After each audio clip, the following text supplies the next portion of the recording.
Assalamualaikum warahmatullahi wabarakatuh. Di sini kami akan mempresentasikan hasil dari tugas mata kuliah analisis numerik yang dimana berjudul solusi numerik persamaan linear. Metode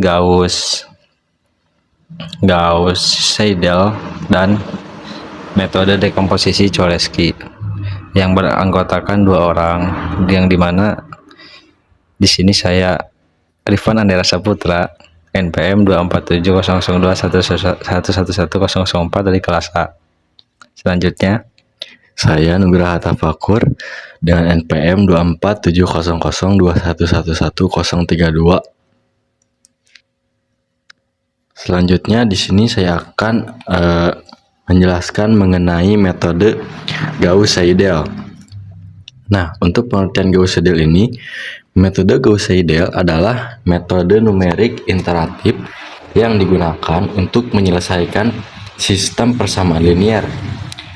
Nah, metode ini merupakan pengembangan dari metode Jacobi dengan perbedaan utama yaitu nilai variabel yang sudah diperbarui langsung digunakan pada iterasi yang sama. Nah, supaya lebih mengenal lebih dalam dari Gauss-Seidel ini, kita masuk ke contoh soal. Nah, di sini ada contoh soal yang dimana 4x ditambah y ditambah z sama dengan 7, lalu x ditambah 3y ditambah z sama dengan 8, dan x tambah y tambah 5z sama dengan 9. Nah, bentuk iterasinya itu x sama dengan 7 dikurang y dikurang z per 4, y sama dengan 8 dikurang x dikurang z per 3, lalu z sama dengan 9 dikurang x ditambah y per 5. Nah, pada langkah pertama yang dilakukan adalah mengubah setiap persamaan ke dalam bentuk iterasi, yaitu memisahkan masing-masing variabel dari persamaan pertama. Nah, bentuknya seperti ini. Yang pertama itu dibagi seperti ini. Yang x 7 dikurang y dikurang z per 4 dan seterusnya. Nah, lalu pada tebakan awalnya x 0 itu sama dengan 0, y nya sama dengan 0 juga, dan z 0. Lalu angka yang 7, 8, 9 ini merupakan nilai dari ruas kanan persamaan, yang ini dari soal. Sedangkan angka 4, 3, dan 5-nya itu berasal dari koefisien variabel yang digunakan sebagai pembagi setelah persamaan diubah ke bentuk iterasi. Nah, selanjutnya pada iterasi pertama, nilai x dihitung terlebih dahulu menggunakan nilai awal y dan z, yaitu 7 dikurang 0 dikurang 0 per 4, yang dimana hasilnya itu 1,75. Nah, untuk iterasi yang iterasi y1, yaitu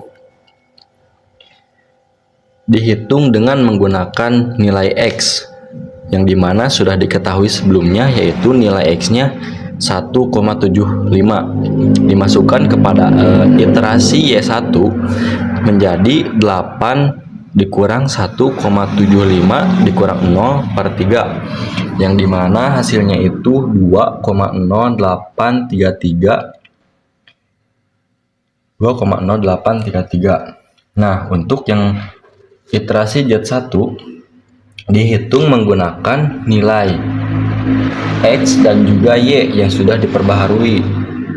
Nah, yang dimana yang sudah kita ketahui nilai x-nya itu 1,75 dan nilai y-nya yaitu 2,0833, lalu dimasukkan kepada persamaan menjadi 9 dikurang 1,75 dikurang 2,08 0,833. Nah, pada iterasi kedua juga proses yang sama diulangi dengan menggunakan nilai hasil iterasi pertama, nilai X, Y, dan Z. Nah, nilai pada iterasi kedua juga sama seperti iterasi pertama dan seterusnya. Pada iterasi ketiga dan keempat juga sama dilakukan seperti pada iterasi ke-1. Sama juga pada iterasi kelima dilakukan seperti pada iterasi ke-1. Nah, proses ini dilakukan berulang kali hingga nilai yang dihasilkan tidak berubah secara signifikan atau sudah mendekati nilai tetap atau konvergen. Nah, di sini kita sudah mendapatkan hasil akhir dari perhitungan ini, yang dimana X-nya itu 0,960, lalu yang Y-nya 1,940, yang Z-nya 1,220. Nah, nilai ini dihasilkan dari iterasi yang terakhir, yang kelima, yang dimana nilainya itu 0,9598, yang dimana ini dibulatkan menjadi 0,960, dan seterusnya. Yang Y juga sama menjadi 1,940 dan ini dibulatkan juga, dan yang Z 1,220 dan sama juga dibulatkan. Mungkin sekian, dilanjutkan oleh rekan saya. Baik, di sini saya akan menjelaskan metode dekomposisi Cholesky.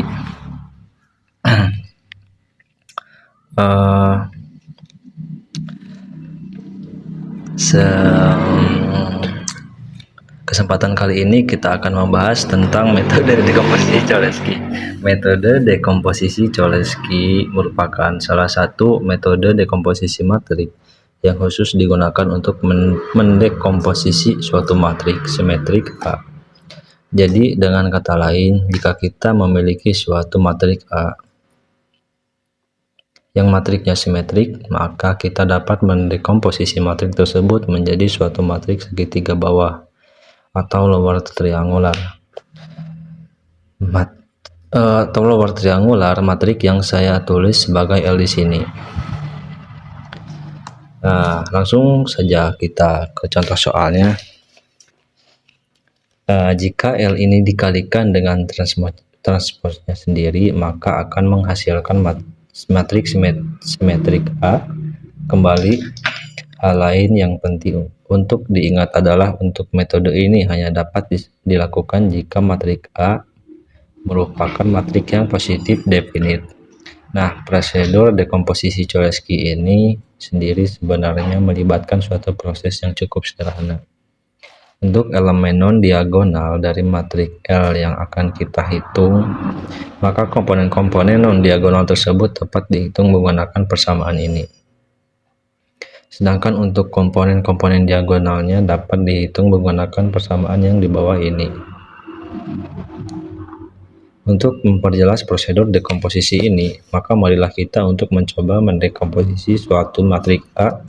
Seperti yang sudah kita sepakati, maka kita akan mencari elemen dari suatu matrik L menggunakan dua persamaan di samping ini. Ini untuk elemen-elemen non-diagonal dan ini untuk elemen diagonal. Baik, kita lanjutkan. Mohon maaf tadi ada kendala. Oke, tadi sudah sampai ke matrik L di sini. Selanjutnya strategi yang akan saya lakukan di sini adalah menghitung masing-masing elemen L ini. Tapi saya akan menghitung berdasarkan kolomnya terlebih dahulu. Jadi pertama saya akan menghitung kolom pertama, kemudian kolom kedua, dan kemudian kolom ketiga.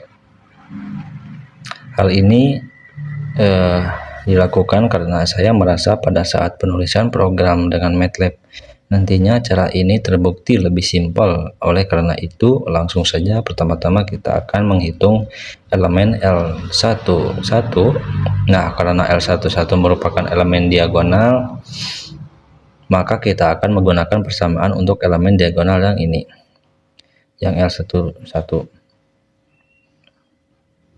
sama dengan akar A11 dikurang sigma J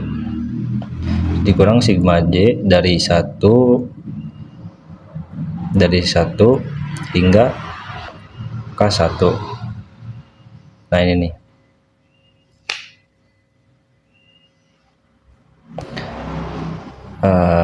Untuk elemen diagonal yang ini,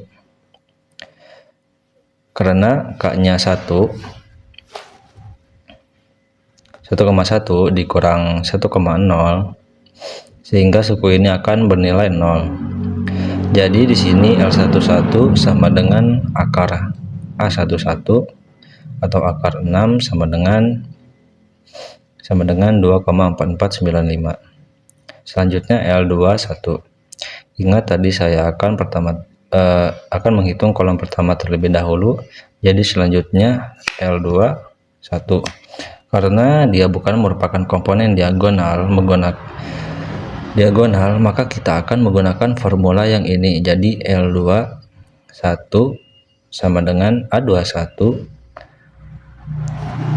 dikurang sigma J dari 1 hingga min 1. Karena min 1-nya sama dengan 1, ini 21, I-nya sama dengan 1,1 kurang 1,0, sehingga suku ini akan bernilai 0. Yang L21 ini dapat dituliskan sebagai A21 dibagi L11 sama dengan 15 dibagi 2,4495 sama dengan 6,1237. Untuk L31, sekali lagi karena L31 merupakan elemen non-diagonal, maka kita menggunakan persamaan yang ini. Persamaan yang ini sama dengan A31 dikurang sigma J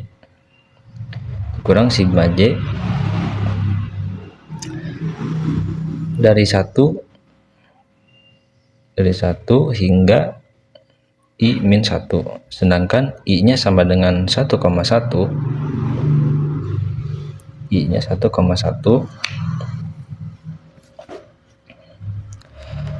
suku ini yang berarti 0, sehingga L31 tidak lain hanyalah A31 dibagi L11. Hasilnya 22,454. Sekarang setelah kolom pertama selesai, saya akan pindah ke kolom selanjutnya. Di kolom selanjutnya kita mulai kembali. Jadi di setiap awal kolom kita akan selalu menghitung komponen atau elemen diagonalnya terlebih dahulu. Jadi untuk kolom kedua kita akan menghitung elemen L22 terlebih dahulu. Yang ini merupakan komponen diagonal, jadi kita akan menggunakan persamaan yang ini. L22 sama dengan akar dari A22 sama dengan akar A22 dikurang L kuadrat dari 21 sama dengan akar 55 dikurang 6,1237 kuadrat sama dengan 4,1833. Selanjutnya adalah L32. L32 merupakan komponen non diagonal, maka kita menggunakan persamaan yang ini, yang L32. L32 di sini sama dengan A32 dikurang J1 hingga K min 1, karena K-nya 2,2 dikurang 1 hingga 1 di sini. Jadi dapat kita tuliskan L22 sama dengan akar A22 dikurang L21 kuadrat. Hasilnya adalah,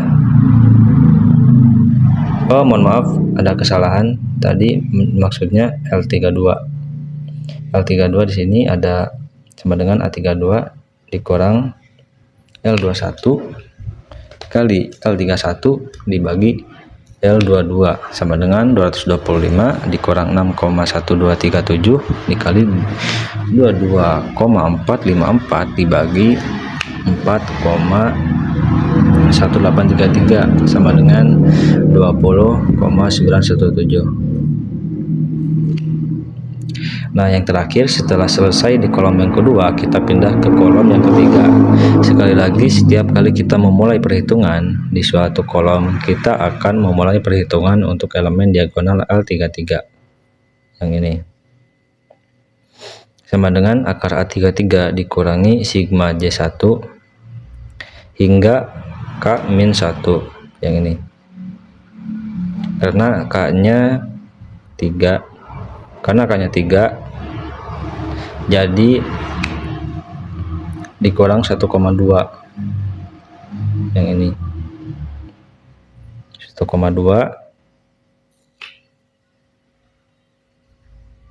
jadi saya bisa tuliskan L33 sama dengan akar A33 dikurang L31 yang dari sini hasil dari 20,917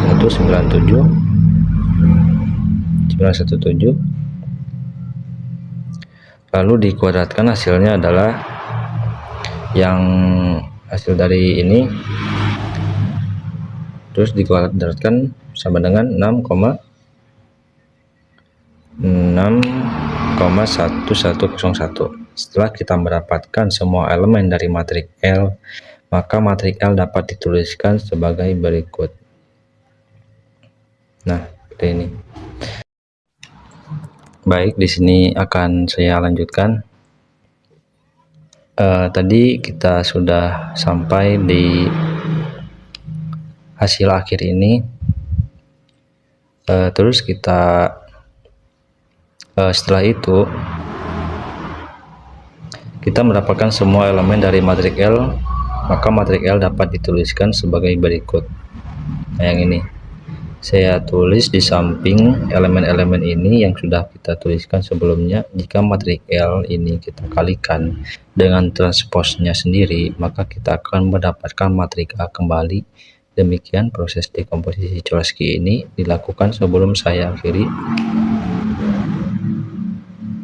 saya ingin mengatakan bahwa sebagian dari kita mungkin bertanya mengapa hal ini, dekomposisi Cholesky ini berguna untuk dilakukan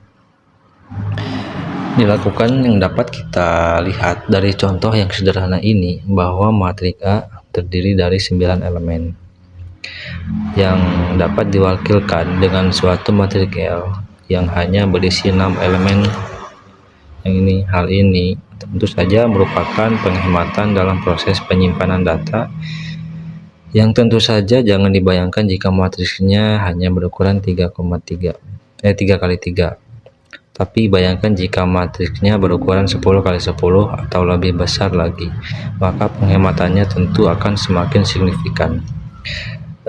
Mungkin cukup untuk kali ini penjelasan dari saya, semoga bermanfaat. Sampai jumpa dan salam sehat.